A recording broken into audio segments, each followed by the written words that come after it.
What's good, y'all boys? Feel me? Expert jeweler here, Just Trophies, your favorite jeweler. Today we're gonna be reacting to how counterfeit Rolexes work.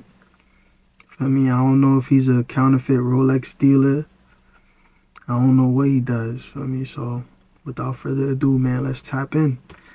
My name's Rob. See what's going on. I'm a private investigator. I've stopped millions of dollars of counterfeit watches entering the U.S. market. This is how crime works. He's a countermeasure. We need guys like him.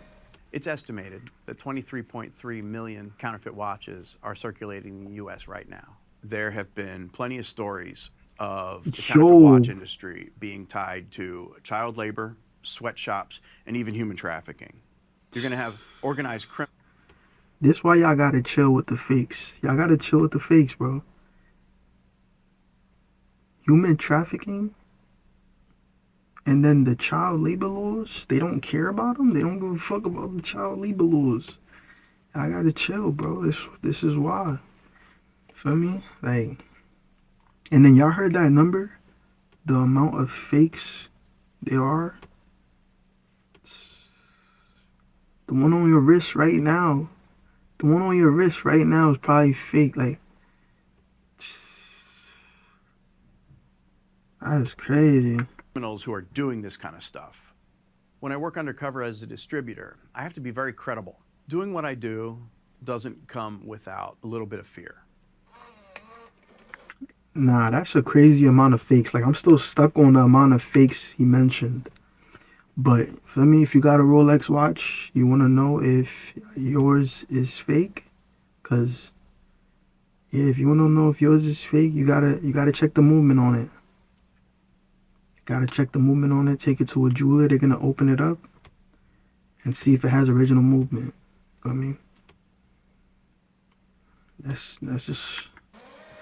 keep watching, let's see what's going on.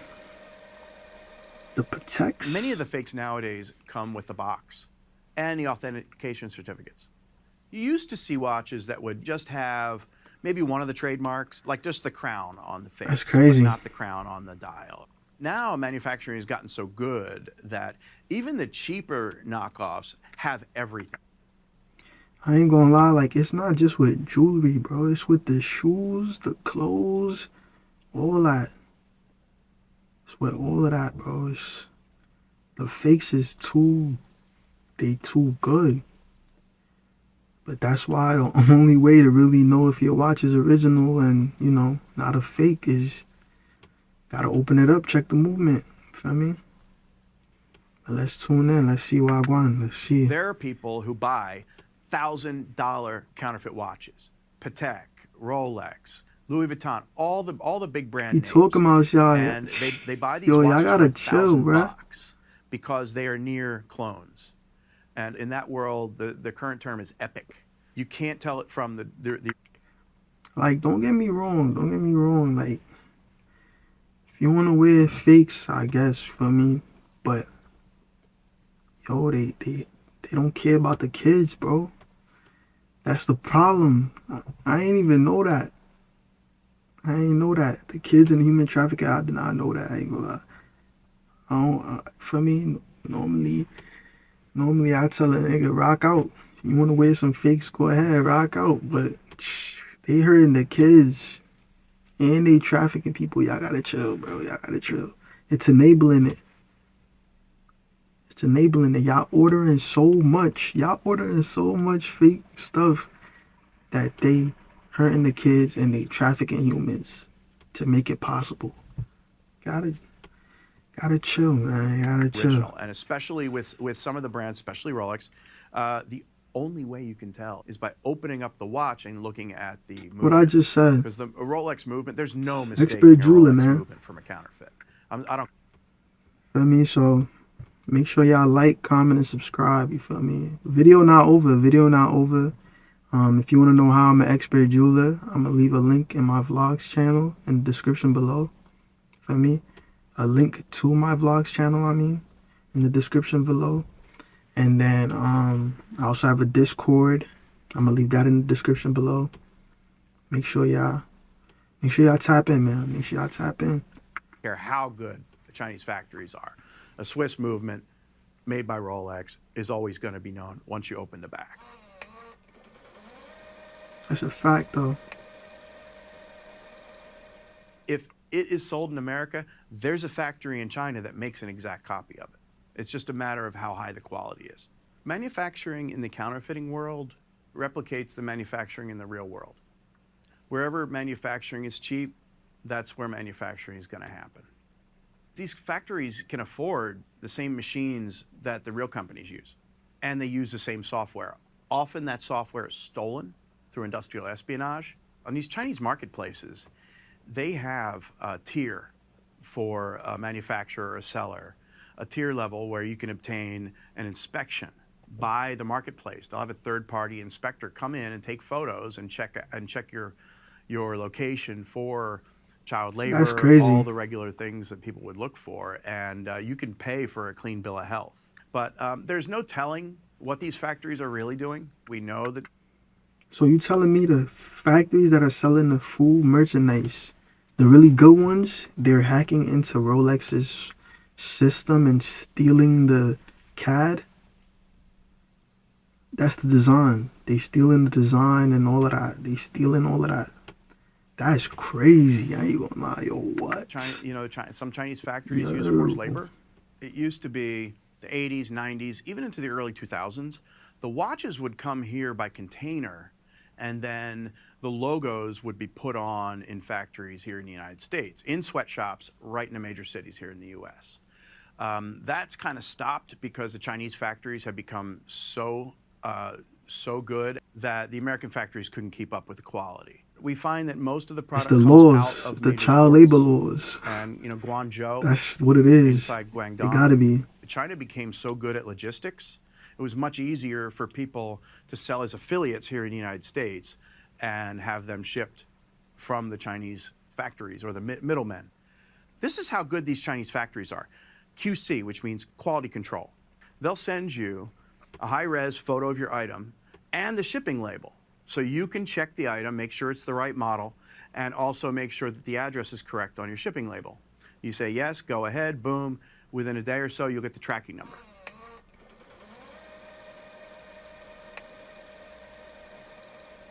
Watches would be shipped in, say, one case of watches, say 1,000 watches or 10,000 watches in a small portion, and the rest of the container would end up being beach balls, cosmetics or anything, cheap stuff. What they do is they ship it to their clearinghouse, a distributor in Pennsylvania. They slap a new label on it and ship it to you from there. So it looks more domestic.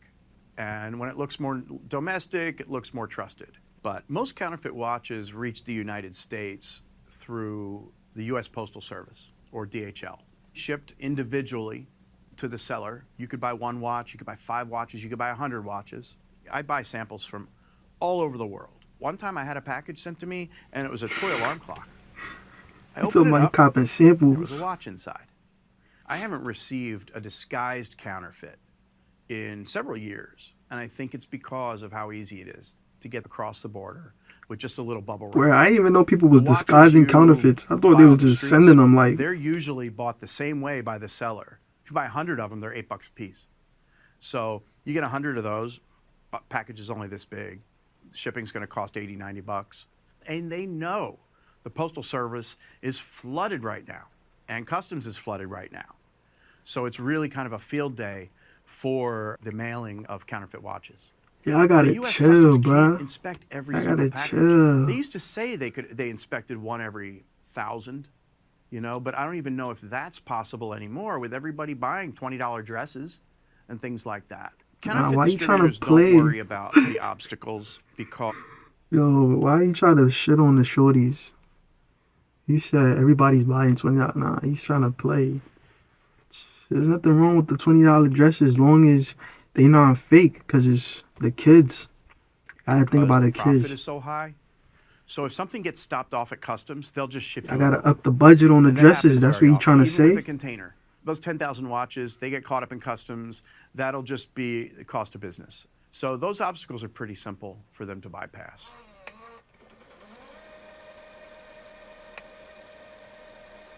Epic fakes. In my perception, the demand for fakes non-deceptive counterfeits, where you know it's fake, is simply because people like getting something over on the man. From the 80s until now, I found that demand has been pretty consistent throughout the years. I mean, no matter what the economy is looking like, people like a bargain and people like to spend less for something that looks nice. Let me explain the gray market a little. There is You a just gotta work market harder. where people think they're getting a deal. You'll see, 20% off retail, things like that. Work There's a harder and gray enjoy the market journey, where man. things fall off the truck and things are diverted outside of the original supply chain. And once they get here in the United States, they can sell legitimate products, and this is including the watch industry. They can sell legitimate products at 10, 20% off the original price, and they're real. But these companies have databases with those serial numbers in them, and you take it to a real repair shop, they stick it through the database because a lot of watches are stolen. So you take it to a real repair shop, oh, sorry, this watch was a gray market product intended for another place. So that's why once you buy something on the gray market, you're kind of always working underground.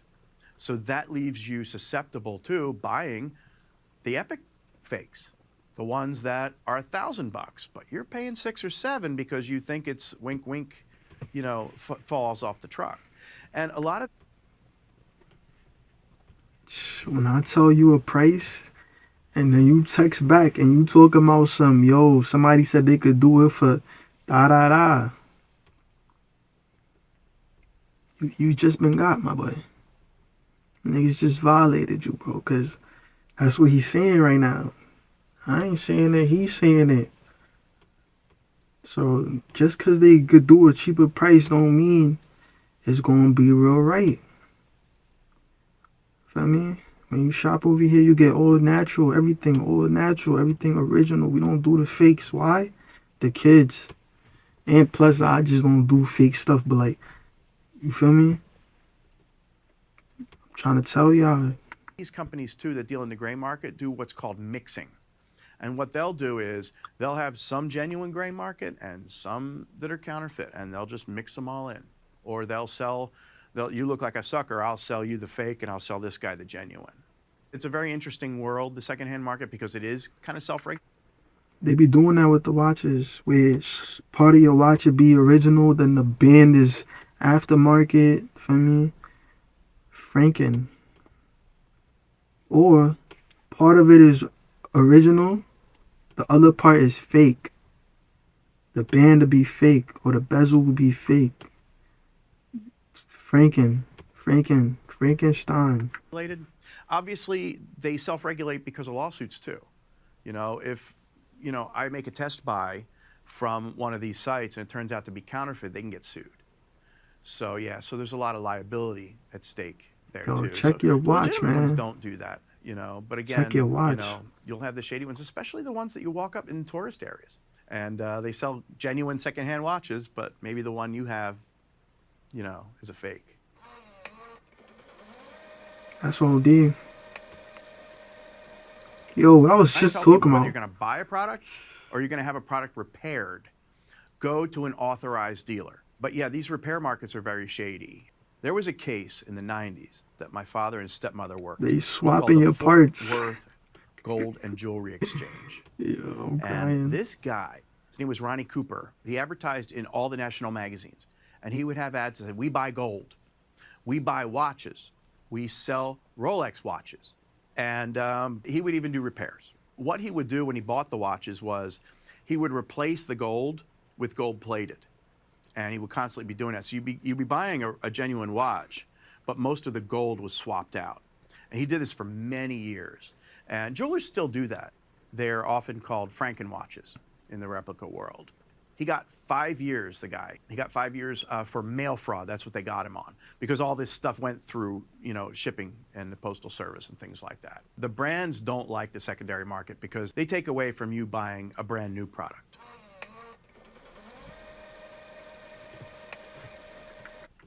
That just goes to show, if you're gonna buy anything and it comes time to clean it, maintenance on it, feel me? Just go to where you got it from. You go anywhere else, what's the word? You're set. I I don't know the word. I ain't gonna lie. But you're more likely to get hit with the swap. Feel me? They're gonna swap your diamonds, swap something. You're more susceptible. Susceptible? Shit. Somebody let me know if I'm right, but you feel me? You're more likely to get got, and then you My gonna be dad was tight. the guy on Canal Street in the 1980s and 1990s who caught the folks that were selling counterfeit watches. I grew up in the 80s going on raids with my father and making undercover buys. Canal Street was the epicenter for counterfeit watches in the entire United States. They had Midtown. That was where all the folks with the briefcases would show up. Okay, those guys would walk around and, the old, hey buddy, want to buy a watch? That kind of thing. Or they would set up a briefcase with legs and they'd be very mobile. In Chinatown, they would be standalone stores with big metal roll down, roll up doors. On raid days, they would go with a van or a U-Haul truck with off-duty cops and firemen inside the back of the trucks. And they would have spotters along the way who would go to local diners and tell them the addresses where they've spotted those watches that day. Then the people would fly out of the trucks, and if they didn't get there in time and the guys rolled down and locked the doors, we had industrial strength saws where we could saw through those locks. It wouldn't be Nah, they uncommon was for my moving father to come tactical. What the home hell? with a U-Haul truck full of bags, hefty bags, full of counterfeit watches. Actually, I was the only 14-year-old at my high school that was walking around with a Rolex watch. Everybody knew it was fake, but, during my dad's Canal Street years, Yo, he would what the hire fuck? out-of-work actors. Yo, that's not no flex. What the hell? That's not no flex, bro. He laughed like it was a flex. Like, what? That's like saying he was the only kid in school with designer kicks, but everybody knew it was fake. Like, and he was the laughing stock. Like, it was laughing at you. Like, hell no, son is bugging. I don't know why he In New said that. York Like, it was some to disguise themselves swaggy joint. and go conduct undercover investigations. Those people dressed up as homeless people, pregnant people, everything you could think of, so that they're going through one day at a time and they don't look like the same person. Doing enforcement on Canal Street, it was no hayride. He had bodyguards, and he also had constant threats. There were people with guns shooting at them. There were very often Canal times where Street. people would come right after my father. They sell everything on Canal Street, man. Canal Street is street in New York, bro. They got fake bags, fake shoes, fake everything. Fake everything. Canal Street is crazy. I've been investigating counterfeit watches professionally since 1995. Mm-hmm. So when I started my company, all the luxury brands knew who I was, and they knew I started my own firm. And then I started getting cases from the luxury brands. During my undercover buy process, we have undercover identities set up all over the United States. So, I could buy from the same website 5 times and they would think it's 5 different people. I have every counterintelligence method you can imagine. We do everything we can to make sure that these identities are not traced back to us. The brands usually work directly with law enforcement, if they can, because it's expensive to hire an investigator. My cases are typically cases that might go civil or a case that law enforcement doesn't have the time for. And then once my case is finished, completed, it's put on what I call a silver platter. And then they will pass it on to law enforcement. There's various terminology in the counterfeit world. In the watch industry, a replica is a near perfect, or at least look-alike version with the trademarks of an actual product. But then you have lower level counterfeits. You have, say, $300 to $500 counterfeits, and they're mid-level. And then you have anything under 300, they call them. The funny thing is, those cheap watches, they're the ones you buy on the street. The keywords to find these counterfeits evolve because of enforcement mechanisms. You can't just Google counterfeit Rolex or counterfeit Louis Vuitton or even replica. The word replica for the last 10, 12 years has been pretty much blacklisted everywhere along with brand names. So they would come up with different words. They would also use letter swaps. Like for Rolex, they could use ROIEXX. If you're seeing words like replica, That's crazy. clone, dupe, or 1:1, 1-to-1, you're probably looking at a counterfeit. Yo, I hope y'all are looking at. I hope y'all are y'all don't plan on using this knowledge in the bad way, man. I hope y'all don't plan on, feel me, on using the knowledge, bro. Y'all probably looking up replica and y'all can't find the fake Rolex. He just taught y'all how to find the fake Rolex. I hope y'all don't go crazy, bro. Like, you gotta chill, man. If you're trying to figure out if a watch is a counterfeit, first you need a magnifying glass, and then you want to look at the details on the watch face. If there's any imperfection whatsoever, it's not real. One of the great myths of counterfeit watches is that the genuine has a sweeping hand and the counterfeit has a ticking hand. Ticking. Well, that was resolved sometime in the mid-90s. So most counterfeits now have a sweeping hand. So don't be fooled into thinking that's a way to tell a counterfeit from a real. So I was just handed but a if watch yours for is filming ticking, purposes. if yours And is I can ticking, tell this one's genuine because you gotta throw it away. see, there's a crown logo at the 12 o'clock mark. And the crown logo has an oval at the headpiece part of the crown, and that's etched in perfectly. The quality of the craftsmanship of this watch is impeccable. The brand name is printed there perfectly. Also, with many of these watches, there's a magnifier at the date. It's called the Cyclops. And counterfeiters don't always get that right. And also, the date with the magnifier can just be a little off. It's not perfectly. If the number's 12, the day is 12, it's going to be exactly there. It's not going to be partially there. And a lot of the counterfeits, they just can't get the date exactly right. And the Cyclops, too, the original brands have a very specific non-reflective material they put on that Cyclops that holds it onto the watch. And that's very hard to duplicate as well. So the clarity of the Cyclops is very, very important. Also, you'll see the brand name on the inside of the band. Now, the high-end counterfeits may have those, but you do have to look for these things. Also, the registered trademark on the back, you can look for that and see if they've gone to that great detail. And with this particular watch, because it was made, I'd say probably at least 20 years ago, maybe longer, in order to find the serial number, you would have to actually take off the band here. And you would have underneath the band edge here and here, you'll have a serial number and you'll have a model number.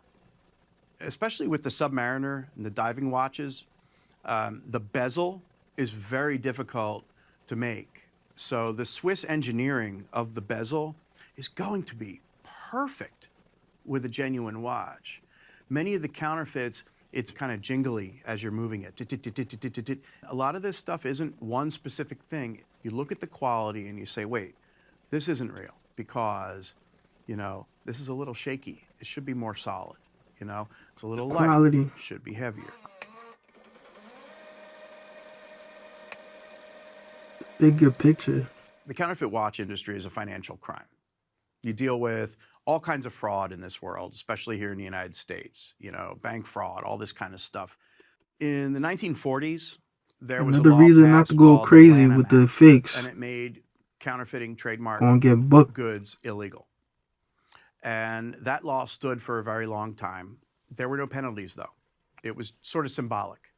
And then my father, along with a very small community back then of folks lobbying the U.S. government to strengthen the laws, the Anti-Counterfeiting Act of 1984 was passed.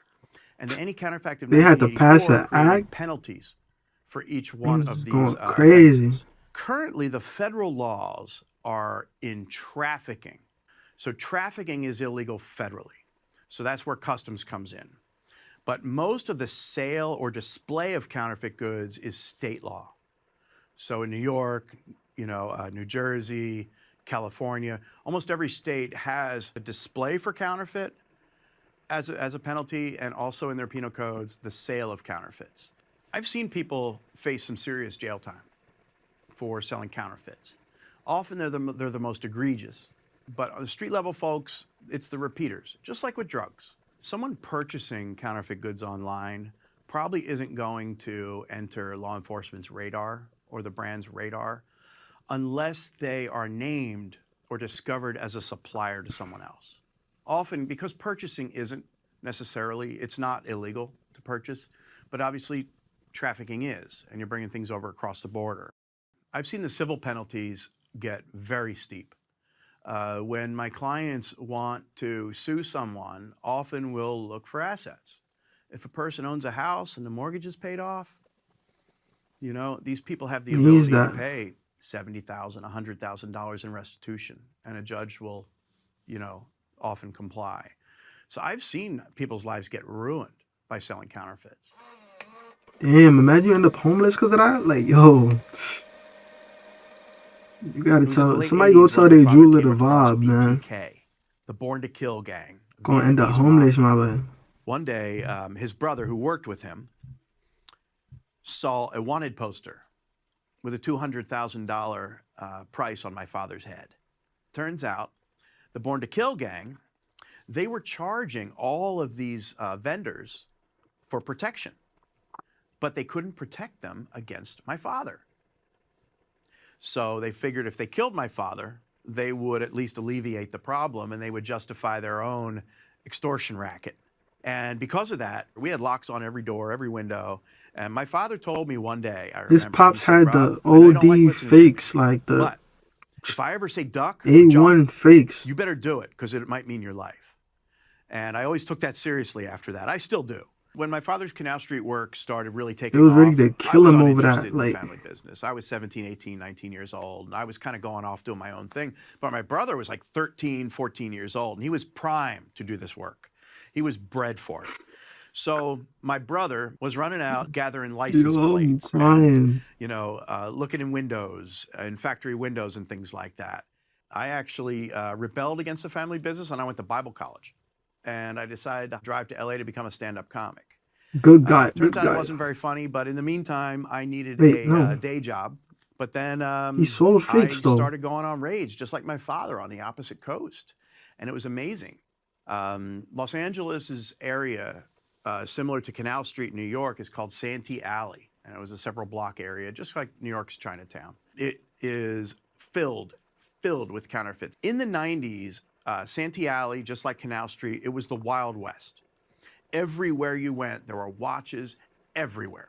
I mean, people had them up and down their arms. They had them in briefcases.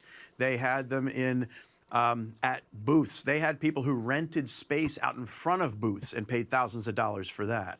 Yeah, and then after years and years of doing that in the 90s, my boss retired in 2001, and I started my own company.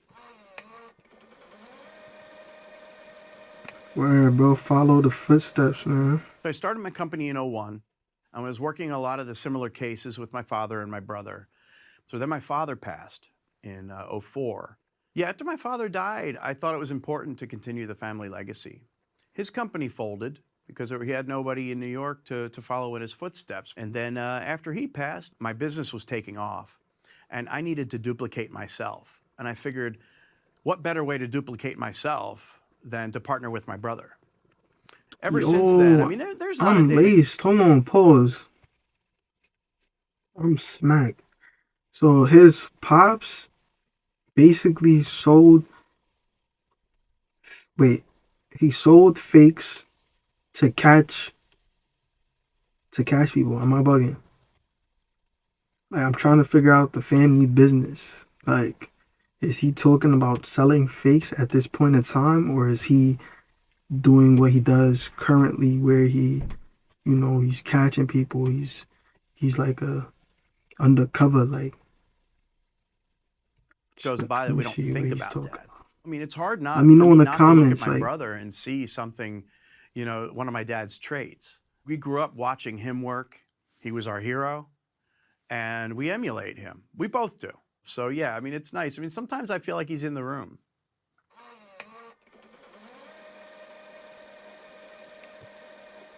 I'm dead not reading none of this for y'all. I ain't gonna front, but I guess that's the end, man. So, yo, if you got anything from this, Um, it should be check your watch. One, check your watch. Two, the better price is not always the best thing. Feel me? The better price is not always the best thing. And then three, stop buying fakes. We gotta do it for the kids. They trafficking people and they don't care about the kids. We gotta chill. But feel me, Expert Julia here. Make sure y'all subscribe, like, and comment, man. So next time.